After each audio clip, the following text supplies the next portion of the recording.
Should Christians resort to the medical profession when they are ill? Or should, by faith, they claim healings, undergo anointings by the elders, and dismiss the assistance of medical professionals? I knew a chap in New York City, a believer, a close friend of mine, Jewish guy, who came under hyper-faith teaching. And he believed that medical science was only for those who were weak in faith. If he was ill, he'd ask the elders of the church to anoint him and claim the healing. And by his faith, he was guaranteed a healing because he understood by his stripes we are healed as having a guarantee of healing in this life or this world in all circumstances. Well, that is a misunderstanding of Isaiah 53, first of all. But without exegetically dealing with Isaiah 53, let me tell you what became of my friend. When he was professing these beliefs, he had rotting teeth in his mouth because he wouldn't go to a dentist. His appearance was frightful because of dental decay. He battled, eventually, decay and the toothaches that came with it. But he wouldn't go to a dentist. He didn't believe in medical science. Eventually, he became infected by, of all diseases, trichinosis. He did not resort to medical help until it was too late to save his life, and he died in his 30s. Absolutely tragic. And he was somebody who was in many ways an intelligent person. He knew how to make money in the futures markets, in trading and options, and as a financial advisor, and he was something of a quasi-engineer. He would do all kinds of work for the church. Once when the church's elevator was broken and it would have cost an astronomical amount of money to repair it, he cannibalized parts from another elevator and got it working. He was brilliant.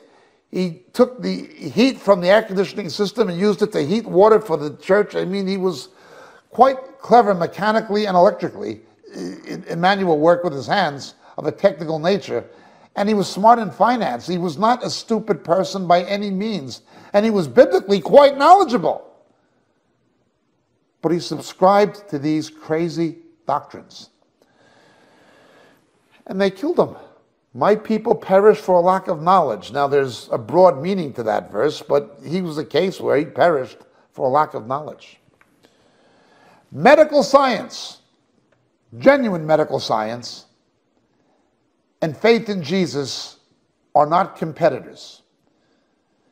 Now look, we should never swallow an aspirin without praying. We should never seek medical help without going to the Lord, the good physician, first. But the healings you see in the New Testament and the Old, they were generally healings of things for which there was no known medical cure at that time, and to this day, there'd be no medical cure for most of it. None. When God intervened supernaturally, it was for things for which there was no natural or medical cure. Why should it be different now?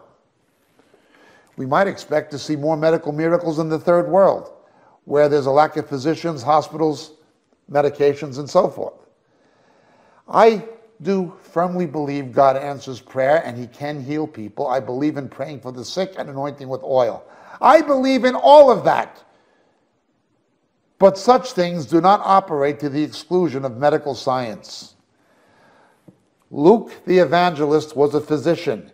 He did not cease being a physician or practicing medicine such as it was then as a profession once he became a Christian and a follower of Jesus. Paul identifies him in the present continuous active as a physician. He did not stop practicing his profession.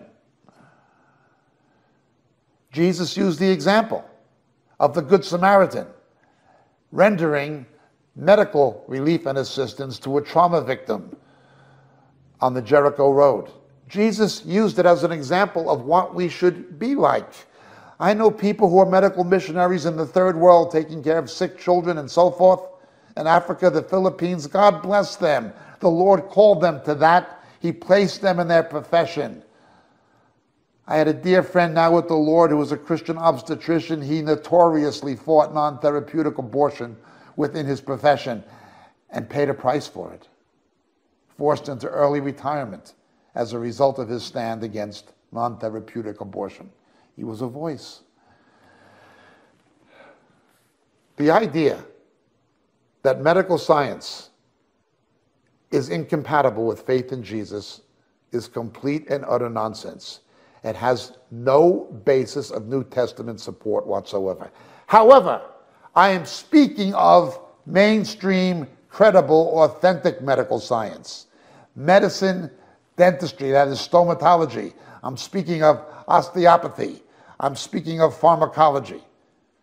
I'm not speaking of a lot of New Age techniques and theosophies that often come from Taoism based on the yin-yang presupposition that have infiltrated Western medicine. If, for instance, acupuncture or acupressure can be shown to target points of sympathetic ganglia, well, then there's a physiological basis for it. But I don't believe the Taoism that is underneath it. I've been to China, to Baoding, and I've seen real Chinese medicine. What they market in the West is not what they market in China. They were selling snake oils in wine, 6 species of poison snakes in wine, seeping their venom into the wine, selling that as an aphrodisiac. Again, it's based on yin and yang. It is based on Taoism. That's what acupressure and acupuncture are in their original form. Now, if you can extract something that has a scientific basis from it and demonstrate it physiologically, I'm willing to consider that. But be careful of holistic medicine. Be careful of various forms of naturopathy and things of this nature that are not only devoid of scientific credibility, but many of these things have occult origins. Mainstream medical science, however, is not the enemy of Christianity. If it were, St. Luke would not have remained a physician. Paul would not have spoken well of him for his practice. Jesus would not have used that example. And there were other examples in the Old Testament as well, with Hezekiah and so forth. No, dear friends, don't swallow an aspirin without praying. Be led of the Lord when you seek medical help, for sure. There's no substitute for prayer. But do not think that God cannot and does not use medical science. My name is Jacob Prasch. God bless and thank you.